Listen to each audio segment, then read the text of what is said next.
pada kesempatan kali ini kita akan membahas mengenai studi agama yang kedua, yaitu tentang Hindu, Buddha, dan Konghucu. Nah, seperti minggu kemarin kita sudah sampaikan bahwa agama itu dibagi menjadi dua dua aliran besar. Satu ada agama Samawi yang bersumber dari Allah atau diturunkan oleh Allah melalui wahyu Allah atau wahyu Tuhannya kepada Rasul atau Nabi pilihannya, yang diantaranya adalah agama Samawi itu Yahudi, Kristen, dan Islam. Nah, pada kesempatan kali ini kita akan membahas agama Ardi. Agama Ardi adalah agama yang di-create, yang dikembangkan berdasarkan budaya atau yang diciptakan oleh manusia atau pemikiran seseorang yang dilembagakan menjadi yang namanya agama. Nah, agama Ardi ini salah satunya adalah Hindu, Konghucu, dan Buddha. Jadi pada pertemuan kali ini kita akan membahas Hindu, Buddha, dan Konghucu. Nah, ini kenapa harus ada agama? Agama itu diperlukan oleh seseorang ternyata karena manusia itu merasa dirinya lemah, merasa bahwa dia membutuhkan atau meyakini ada sesuatu di luar dirinya yang bisa mengendalikan dirinya. Nah, agama ini kan dibuat untuk manusia agar manusia itu selamat. Sehingga bagaimana manusia meng-create ini, bagaimana di Ardi ini, agama Ardi ini, manusia memiliki aturan-aturan hidup yang aturan-aturan hidupnya itu bisa digunakan agar manusia selamat. Nah, seperti kemarin bahwa hadirnya agama itu adalah tidak gambar kacau supaya manusia hidupnya tidak kacau atau cara berjalan menuju Tuhannya. Jadi diciptakanlah agama. Jadi ada undang-undang ilahi atau ada apa?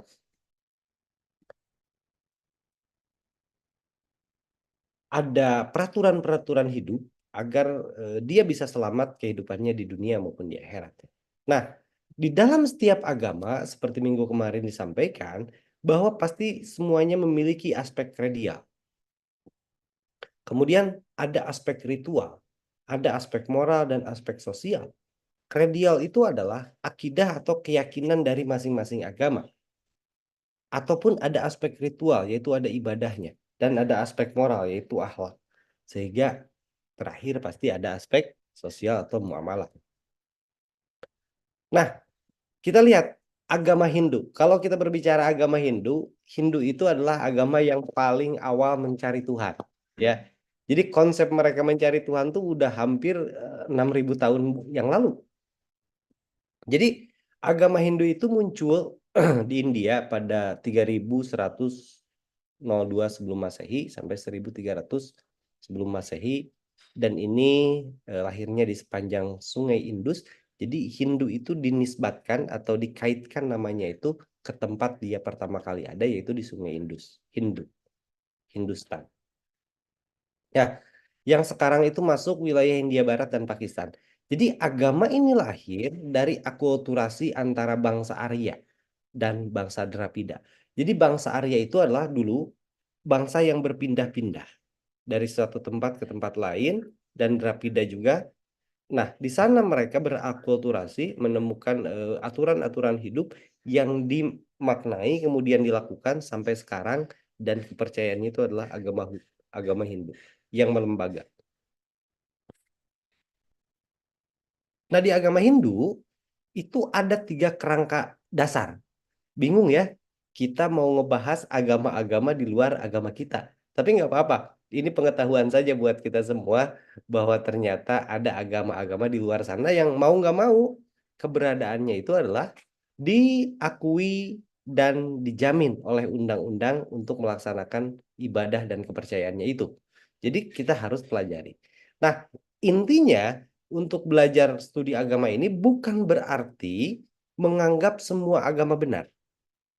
Tapi seperti minggu kemarin saya sampaikan, di ranah interlum kita, di keyakinan keimanan kita, Islam itu adalah agama yang paling benar. Itu untuk ditanamkan dalam keimanan kita. Tapi kita tidak bisa menafikan ada agama-agama lain di luar sana dan kita harus mengakui keberadaan mereka. Sehingga kita mampu hidup berdampingan dengan perbedaan itu.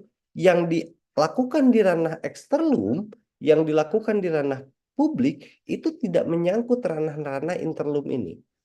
Sehingga akan terjadi harmonisasi yang ada. Nah, kita lihat 3 kerangka dasar ajaran Hindu itu. Yang pertama ada tatwa, kedua ada etika, kemudian ada ritual. Tatwa itu dari hasil pemikiran filsafat dan dilakukanlah atau dilaksanakan sebagai kegiatan-kegiatan mereka menemukan Tuhan. Nah, kemudian ada etika dan ada ritual. Nah, ini menjadi bagian dasar bagi umat Hindu untuk mencapai ketenangan, ketentraman, dan keyakinan. Nah, tatwa ini diturunkan menjadi panca srada. Oke. Jadi dari tatwa itu turun menjadi pancasrada. Nah, pancasrada itu apa? Jadi pancasrada itu, panca itu kan 5. Panca itu 5. Jadi pancasrada itu panca dan srada. Jadi panca itu 5, srada itu keyakinan. Jadi 5 keyakinan dasar yang dipegang oleh umat Hindu. Sehingga dari kelima ini, yakinlah menjadi keyakinan-keyakinan umat Hindu. Dan ini harus diyakini oleh mereka. Nah, apa saja keyakinan-keyakinan itu? Yang pertama kan ada Brahman tuh. Ada Brahman, ada Atman, ada Karmapala, ada Punarbawa, dan ada Moksa. Semua bagian ini tidak dapat dipisahkan antara satu dengan yang lainnya. Jadi Pancasrada itu merupakan konsep hidup bagi umat Hindu dalam kehidupannya. Jadi 5 dasar kepercayaannya itu harus dipegang teguh oleh agama Hindu dalam melaksanakan kehidupan sehari-hari. Kita lihat, apa itu Brahman? Brahman itu lebih kepada yang menciptakan mereka. Kalau kita kan anggap Brahman itu Tuhan. Jadi orang Hindu percaya bahwa manusia itu diciptakan oleh Brahman. Bukan hanya manusia, tapi seluruh alam ini adalah ciptaan Brahman. Kalau saya bisa analogikan mungkin ya, Tuhan yang satu dengan yang lain tuh beda nama aja. Kalau melihat studi-studi agama ya, misalkan analoginya gini, misalkan ada yang bilang cau, tahu cau? Ada yang bilang pisang, ada yang bilang gedang, terus bilang apa lagi? Itu kan barangnya sama, tapi namanya beda. Nah, mungkin ini seperti itu. Nah, Brahman ini adalah yang menciptakan manusia dan menciptakan seluruh alam semesta. Jadi manusia itu diciptakan oleh Brahman. Nah, Brahman ini ada dalam imanen, ada dan transenden. Jadi gimana ya? Di dalam imanen dan di transenden ini, contoh misalkan gini, imanen itu menyatu dengan yang lainnya. Misalkan Tuhan itu bisa di alam semesta, bisa ada di setiap manusia. Itu imanen. Kalau transenden, ya Tuhan itu tidak terpengaruh dengan itu semua. Dia monoteisme gitu. Nah, setelah Brahman itu ada Atma. Atma ini adalah ruh kalau di kita ya. Atau Atma ini adalah percikan atau bagian atau serpihan dari Brahman yang mengisi ruang yang ada. Jadi Atman ini apa ya? Sifatnya tidak rusak oleh ruang dan waktu, tidak terluka dan lain sebagainya. Dia kekal. Kalau kita lebih sering menyebutnya dengan ruh lah. Di Islam ruh. Jadi Brahman ini menciptakan Atman yang merupakan bagian dari percikan Brahman atau ruh Brahman. Nah, selama Atma ini belum bersih, selama manusia Atmanya belum suci, dia tidak akan kembali lagi kepada yang namanya Brahman. Sehingga konsep di Hindu mempercayai adanya karma pala. Karma pala itu jadi segala perbuatan yang dilakukan akan kembali kepada manusia selama hidupnya itu. Nah, karma pala ini menyesuaikan dengan perilaku manusia selama hidupnya. Apabila semasa hidupnya selalu berbuat baik, maka hasil yang diperoleh adalah baik. Kalau misalkan yang diperolehnya buruk, maka yang diterimanya adalah buruk. Nah, kalaulah apa yang dilakukannya itu sebuah keburukan-keburukan dalam hidup, dia akan melakukan yang namanya punarbawa. Punarbawa itu kelahiran kembali atau reinkarnasi. Sehingga reinkarnasi itu menurut Hindu diperlukan agar atmanya itu menjadi bersih dan dia bisa menuju kepada Brahman itu. Jadi sebelum misalkan bersih, atma itu tidak akan menyatu dengan Brahman. Ya, jadi konsep mereka kenapa ada reinkarnasi adalah untuk membersihkan, diberikan kesempatan hidup untuk membersihkan atmannya itu, untuk menjadikan kehidupannya itu supaya lebih baik. Makanya diberikanlah reinkarnasi. Kalau atmannya sudah baik, dia tidak akan reinkarnasi, dia akan moksa. Tujuan akhirnya itu atmannya itu adalah menyatu dengan Brahman. Jadi tidak ada lagi hukuman karma, tidak ada lagi reinkarnasi dan lain sebagainya. Tapi eh, atmanya itu akan menyatu dengan Tuhannya, dengan Brahmannya. Nah, sehingga konsep-konsep yang ada di Hindu ini menjadi keyakinan dasar buat mereka bahwa ternyata ada yang namanya Brahman, ada yang namanya Atman, ada yang namanya karma pala, ada yang namanya punarbawa dan moksa.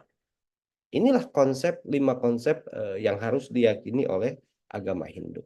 Jadi Brahman itu adalah percaya kepada Tuhan, baik Nirgunam ataupun Sagunam, yaitu Nirgunam itu apa ya? Imanen, ataupun Sagunam itu transenden, dan Atman percaya pada ruh yang bersemayam di setiap manusia, ataupun karma pala. Karma pala itu adalah adanya hasil perbuatan dari manusia yang akan diperoleh akibat dari perbuatannya, dan punarbawa itu adalah adanya reinkarnasi, dan moksa adalah pembebasan abadi, yaitu manusia atmannya kembali kepada Brahma. Nah, gitu ya. Kemudian selain tadi konsepnya ada apa? Eh, konsepnya selain tatwa yang diturunkan menjadi Pancasrada, ada yang berikutnya adalah susila. Jadi di Hindu, bagi umat Hindu, ada pondasi dalam bersusila atau berbuat antara sama manusia atau bertingkah laku itu adalah ada yang namanya su, artinya tuh baik, dan sila artinya tingkah laku. Jadi ada tingkah laku atau sikap yang baik yang harus menjadi pedoman mereka dalam melaksanakan kehidupan ini. Sehingga betul-betul mereka melakukan kehidupan ini dengan sebaik mungkin agar apa yang diterimanya bisa menjadi lebih baik. Ya. Nah, yang berikutnya ada ritual. Ritualnya apa? Dalam ajaran Hindu, ritualnya itu merupakan penyucian diri agar atmanya ini bisa menjadi ruh yang suci. Ada beberapa upacara yang dikenal dalam Hindu, misalkan Dewa Yadya, kemudian Resi Yadya, Pitra Yadya, Manusia Yadya, dan Buta Yadya. Nah, ini adalah ritual-ritual yang mereka lakukan untuk pembersihan diri tersebut. Nah, agama Hindu memiliki kitab suci Weda, atau bisa disebut juga dengan kitab Sruti, atau disebut juga dengan kitab rahasia, atau disebut juga dengan kitab mantra. Sama seperti di Islam, kitab sucinya adalah Al-Quran. Tapi sering disebut dengan An-Nur, sering disebut dengan Al-Furqan, sering disebut dengan Al-Qalam, sering disebut dengan Alkitab, dan lain sebagainya. Padahal nama aslinya adalah kitab suci Al-Quran. Nah, tempat ibadahnya adalah di pura, pura gitu ya. Pemuka agamanya kalau di kita kan ustadz, kiai, ajengan. Kalau di mereka wasi, resi, pandita, sulinggi, atau pinandita. Hari besarnya adalah Nyepi. Jadi di Indonesia tuh keren. Kerennya apa? Kebayang kan? Sekarang ada 6 agama yang diakui, liburnya udah sangat banyak. Apalagi misalkan ada agama lagi yang diakui. Wah, itu saya senang banget. Bisa nambah lagi hari libur berarti ya.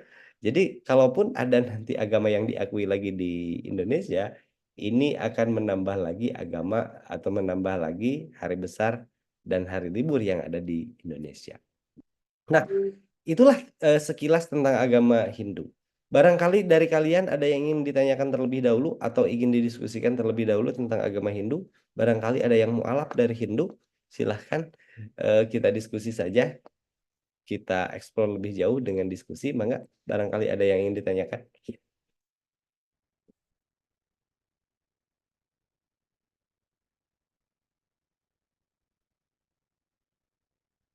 Oke, Alonso, gimana? Pak, saya izin tanya Pak, terkait Boleh. perbedaan Hindu India dengan Hindu Bali Pak. Apakah ada perbedaan signifikan Pak? Oke, kalau saya melihat, koreksi kalau saya salah ya. Kalau saya lihat Hindu India sama Hindu Bali itu sedikit berbeda tuh di kastanya.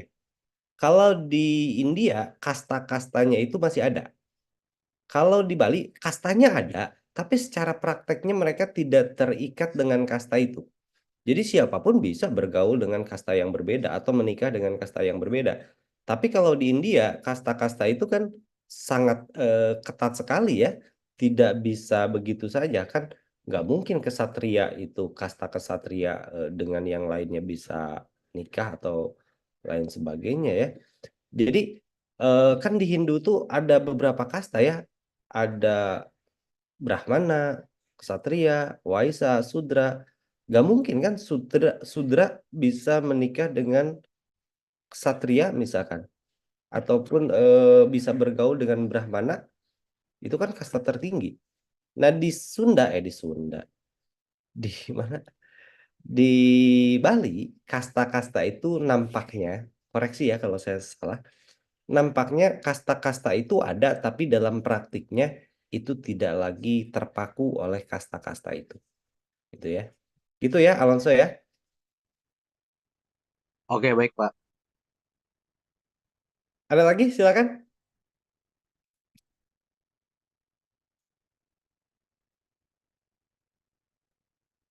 Atau lanjut dulu ya. Nanti kalau ada yang ingin disampaikan, mangga kalian bisa sampaikan.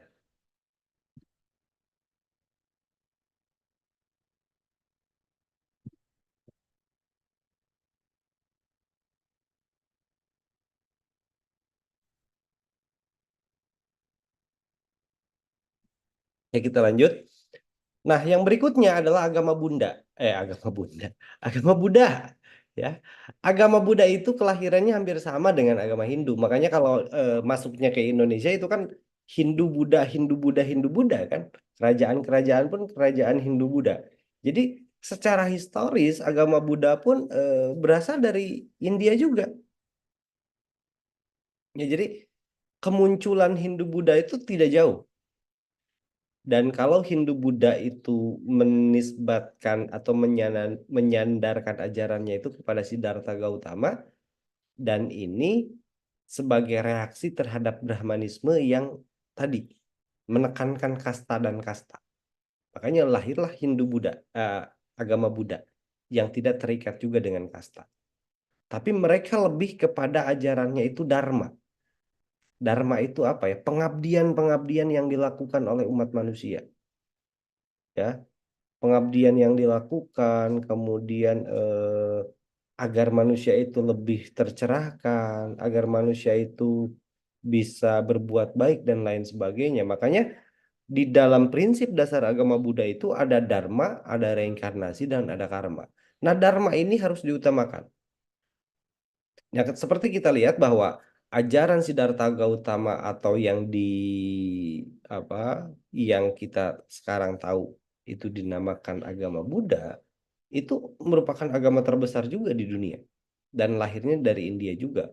Ini sekitar 2500 tahun yang lalu.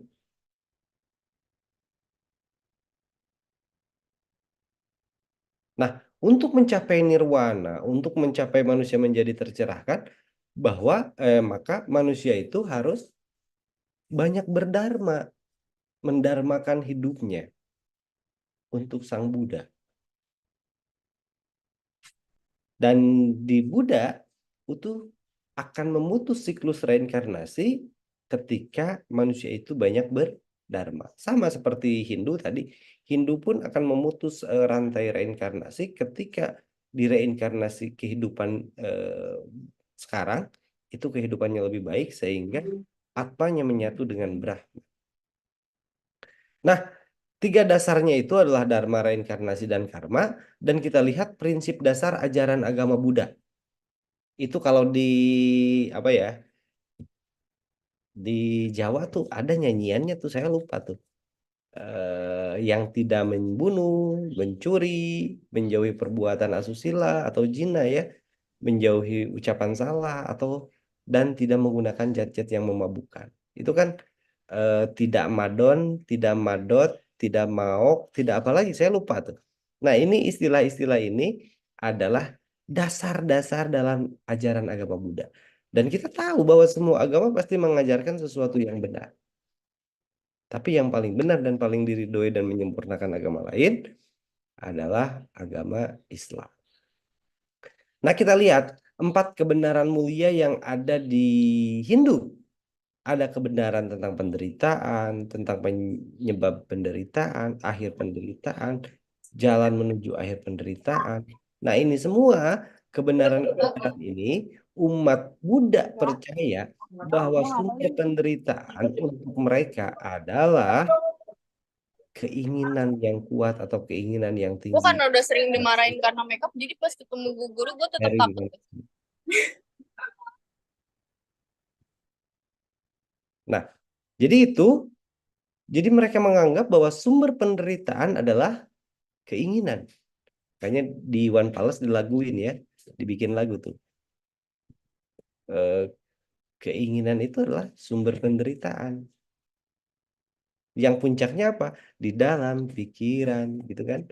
Jadi itulah kebenaran-kebenaran mulia yang mau nggak mau manusia itu kalau tidak mengikuti kalau mengikuti nafsunya, itu yang ada adalah mereka akan menderita. Dan ada 3 prinsip ajaran dasarnya, yaitu sabab pasa akaranam, yaitu tidak melakukan segala bentuk kejahatan. Kemudian ada juga kusalasa upasama pada, senantiasa mengembangkan kebaikan. Dan yang terakhir adalah sacita priya dopanam, membersihkan batin dan pikiran. Nah, kita lihat ajaran-ajaran dasar agama Hindu, Buddha, dan Konghucu itu kan hasil pemikiran mereka. Hasil pemikiran manusia agar manusia itu teratur kehidupannya. Nah, inilah ajaran-ajarannya. Kemudian apa tuh? Untuk melihat kitab sucinya, Buddha itu mempunyai kitab suci yang namanya Tripitaka. Nah, tempat ibadahnya adalah vihara. Dulu saya sering tuh waktu kecil main ke vihara, main ke kelenteng, dan ini main-main aja. Dan kita melihat bahwa yang melakukan itu semua adalah manusia. Jadi kita harus hargai mereka sebagai manusia. Jadi di ranah eksterlum, di ranah publik, kita tidak mempersoalkan agamamu apa, tapi bagaimana perbuatanmu terhadap manusia. Dan saya yakin semua manusia pun ingin diperlakukan sama, ingin bahagia, dan ingin diperlakukan dengan baik. Jadi ketika kita berbuat baik kepada manusia, orang tidak akan bertanya apa agamamu. Nah, ini yang harus kita ciptakan di iklim-iklim perbedaan ini.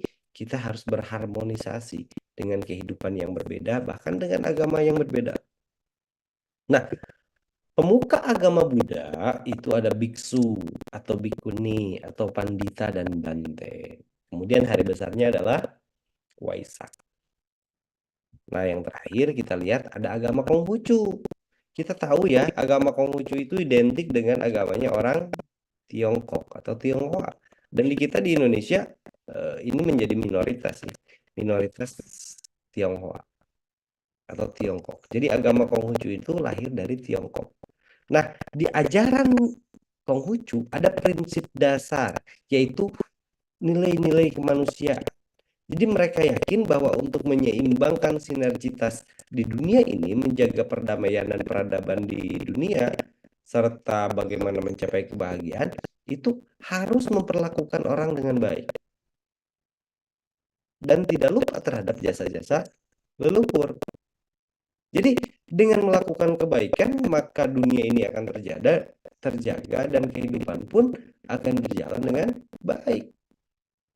Jadi yang dipentingkan dalam agama Konghucu itu etika pribadi dan kehidupan yang seimbang sangat ditekankan. Sehingga mereka mengenal dengan yang namanya yin, yang, gitu kan. Kemudian banyak hal lagi yang mereka anggap bahwa ternyata kehidupan di dunia ini akan terjaga dengan baik apabila manusia-manusia yang melaksanakannya memiliki penghormatan dan memiliki nilai-nilai kebaikan antara yang satu dengan yang lainnya. Nah, agama Konghucu, kitab sucinya adalah Sisu Wujing, tempat ibadahnya di Kelenteng, pemuka agamanya adalah Siusi, Wensi, Ijiao Seng, dan Zhang Lao. Saya curiga ya, kayak nama Susi, Kue Tiao, itu mungkin dari sana awal mulanya ya. Nah, hari besarnya itu adalah Imlek. Jadi, apapun hari besar agama itu ternyata kita mendapatkan berkah dari keberadaan dan hari-hari besar mereka.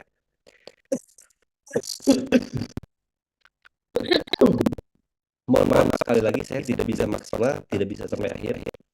Ini berkejaran dari tadi maraton kelasnya ya. Jadi mungkin bisa nggak kalau misalkan bentar. Oh enggak lah, nggak usah. Kita kan ketemu lagi pertemuan 5-6 ya. Ini pertemuan 3, 4 kalian kelas kecil, 5-6 kita ketemu lagi. Nanti mungkin kalau misalkan fleksibel waktunya bisa dirubah nanti saya kabarin. Itu aja yang dapat saya sampaikan. Mohon maaf sekali lagi saya tidak bisa sampai akhir ya. Terima kasih atas kehadiran kalian dan mohon maaf atas segala kesalahan salahnya. Sampai ketemu 2 minggu mendatang. Saya pamit undur diri. Wassalamualaikum warahmatullahi wabarakatuh. Waalaikumsalam warahmatullahi wabarakatuh. Terima kasih Bapak. Makasih banyak, Pak. Terima kasih, Pak. Makasih, Pak.